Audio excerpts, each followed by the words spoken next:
Hello dear students, previous video में हमने किया था कि मैग्नेटिक फील्ड फाइंड आउट की थी सेंटर पर सर्कुलर कॉइल पर। अब यहाँ पर आपके पास क्वेश्चन है, मैग्नेटिक फील्ड लाइंस ड्रॉ करनी है करंट कैरिंग लूप के लिए। कि हमारे पास एक करंट कैरिंग लूप है, इस करंट कैरिंग लूप में करंट की डायरेक्शन हमारे पास इस तरह से है। ये कैसी डायरेक्शन हो गई हमारे पास? Anticlockwise direction. Anticlockwise direction है इस लूप के लिए। आपको पता है सेंटर से जो मैग्नेटिक फील्ड लाइंस होती हैं वो कैसी होती है? आपके पास स्ट्रेट होती है, और जो इसके पास में होंगी वो क्या होंगी? आपके पास थोड़ी सी यूनिफॉर्म होती है, इस तरह से, इस तरह से। तो यहाँ पर आकर आपके पास कैसे बना देंगे लूप? इस तरह का लूप बनाएंगे, और ऐसे इधर साइड होगा तो ये ऐसे घूमेगा, तो इधर साइड कैसी हो जाएगी आपके पास? क्लॉकवाइज। ये ऐसे जा रहा है तो इधर साइड कैसी हो जाएगी आपके पास? Anticlockwise direction. क्लियर है? और यदि क्लॉकवाइज होगा तो ये डायरेक्शन आपकी क्या हो जाएंगी? रिवर्स हो जाएंगी। नेक्स्ट है आपके पास स्पेशल केसेस हैं। स्पेशल केसेस बहुत इंपॉर्टेंट है। स्पेशल केसेस है आपके पास जो हमने मैग्नेटिक फील्ड फाइंड आउट की थी सेंटर के लिए, तो वहां का आपके पास फर्स्ट केस है। फर्स्ट केस क्या है आपके पास? कि एक हमारे पास इस तरह से आर्क है, मींस आपके पास कॉइल थी, उस कॉइल के सेंटर पे जो मैग्नेटिक फील्ड निकाली थी हमारे पास B = μ0 I/2R आया था। अब इसमें से हम कुछ पार्ट ले लेते हैं इसका। ये वाला पार्ट हमने हटा दिया, इतना पार्ट लिया, ये एक आर्क लिया हमने। तो ये हमारे पास इसके अंदर करंट हम कंसीडर करते हैं ऐसे जा रहा है डाउनवर्ड। करंट हो गया हमारे पास I डाउनवर्ड। ये हो गया सेंटर, यहाँ पे एंगल हो गया हमारे पास अल्फा। ये क्या होगी? रेडियस। रेडियस ले लिया हमने R। ये भी क्या होगी? Radius R। अब हमारे पास फॉर्मूला क्या था? B = μ0 I अपॉन में क्या था हमारे पास? 2R। ये फॉर्मूला आया था हमारे पास, एक सेंटर के लिए आया था। ओके, अब इस सेंटर के लिए हमारे पास फॉर्मूला था। अब यहाँ पर हमने फॉर्मूले प्रीवियस क्या किया था कि यहाँ पर हमारे पास क्या आया था? यहाँ पर लेते थे हम 4 पाई। इसको आगे कंटिन्यू कर देती हूँ मैं। ये μ0 I अपॉन में यहाँ पे था 4 पाई। जब इसको 4 पाई लिखोगे आप और यहाँ पे 2 लिखोगे तो इसका मतलब आपने पाई से मल्टीप्लाई किया है और 2 से मल्टीप्लाई किया, तभी तो 4 पाई बना है। क्लियर? यहाँ ये क्या था आपके पास? R² था, और यहाँ पे ये आपका R था, इतना आया था। तो इसमें आपके पास ये क्या थी? लेंथ थी। ये आएगा आपके पास μ0 I, ये था आपके पास लेंथ। ये आ गई 4 पाई, यहाँ पे R, एक R में इसके नीचे लिख दूँ, ये आ जाएगा। ठीक है? यदि मेरे पास ये आर्क है, इस आर्क की लेंथ L होती है और ये क्या होती है आपके पास? R होती है, तो क्या बनेगा आपके पास? थीटा क्या होता है? आर्क अपॉन में रेडियस। आर्क अपॉन में रेडियस। तो ये यहाँ पर क्या बन जाएगा आपका? μ0 I अपॉन में 4 पाई R इंटू में अल्फा। जब आप ये निकालोगे इस तरह से तो आपको इससे किससे मल्टीप्लाई करना पड़ेगा? अल्फा से मल्टीप्लाई करना पड़ेगा, जो अल्फा एंगल आपका यहाँ पे सेंटर पे बना हुआ है। क्लियर है? अब इसका स्पेशल केस है हमारे पास सेकेंड, इंपॉर्टेंट है।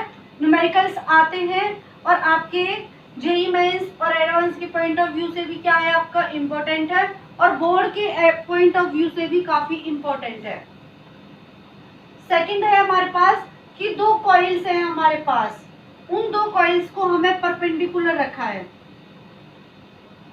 2 कॉइल्स है और 2 कॉइल्स को हमने परपेंडिकुलर रखा है। पहले ये वाली कॉइल ले लो। इस कॉइल के अंदर हमारे पास करंट फ्लो हो रहा है इस तरह से। ये कैसा हो गया? Anti clockwise. Anti clockwise direction किधर होगी इसकी? आउटवर्ड। तो इसकी डायरेक्शन हो गई हमारे पास आउटवर्ड। ये किस पे परपेंडिकुलर, किस पे रखा गया है? वाई एक्सिस पे। तो एक्स एक्सिस की तरफ इसकी क्या होगी? डायरेक्शन होगी। तो ये हमारे पास करंट इसका I1 है तो मैग्नेटिक फील्ड क्या होगी इसकी, B1। ठीक है, अब एक्सिस पे रखो, एक्स एक्सिस पे दूसरी कॉइल को रखा इस तरह से, इसकी करंट की डायरेक्शन हमने ले ली है, इसमें भी हमने क्या लिया है, एंटी क्लॉकवाइज ली है इस तरह से।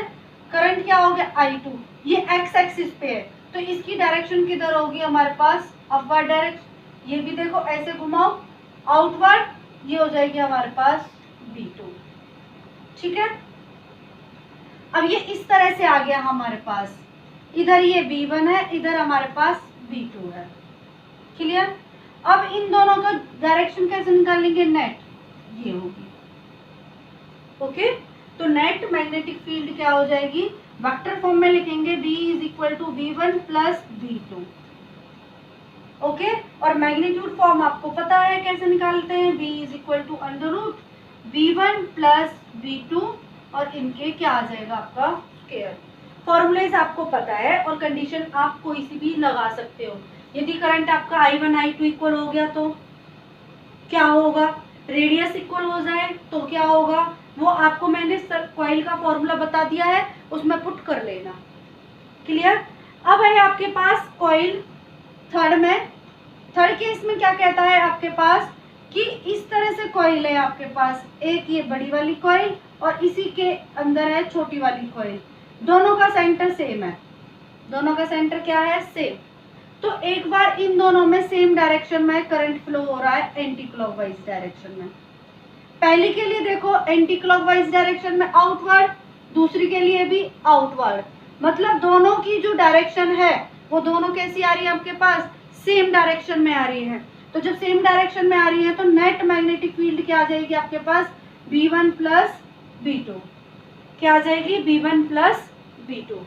क्लियर है, अब यदि इनकी डायरेक्शन को मैं अपोजिट कर दूं तो अपोजिट में क्या आ जाएगा आपके पास, ये इधर साइड है तो इसको मैं ऐसे कर दूं अपोजिट, क्लॉकवाइज कर दी।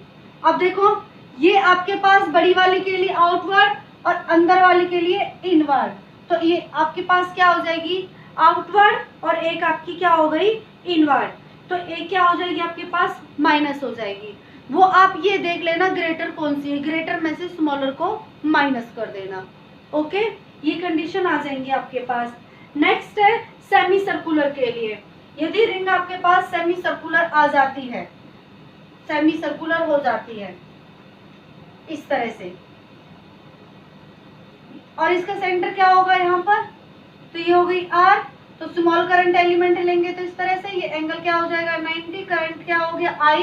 तो सेमी सर्कुलर कंप्लीट के लिए कितनी आई थी हमारे पास, म्यू नॉट I अपॉन में 2R, और ये हाफ है तो इसको हम किससे मल्टीप्लाई कर देंगे, हाफ से, तो ये हो जाएगा आपके पास म्यू नॉट I अपॉन में 4R, mu naught I upon में 4R की कंडीशन आप कैसे भी लगा दो, जैसे वो कह रहे हैं उसी तरह से आप कंडीशंस अप्लाई कर दो। ओके, आई होप इसके क्वेश्चंस आपको, ये जो स्पेशल केसेस हैं वो आपको समझ आ गए होंगे।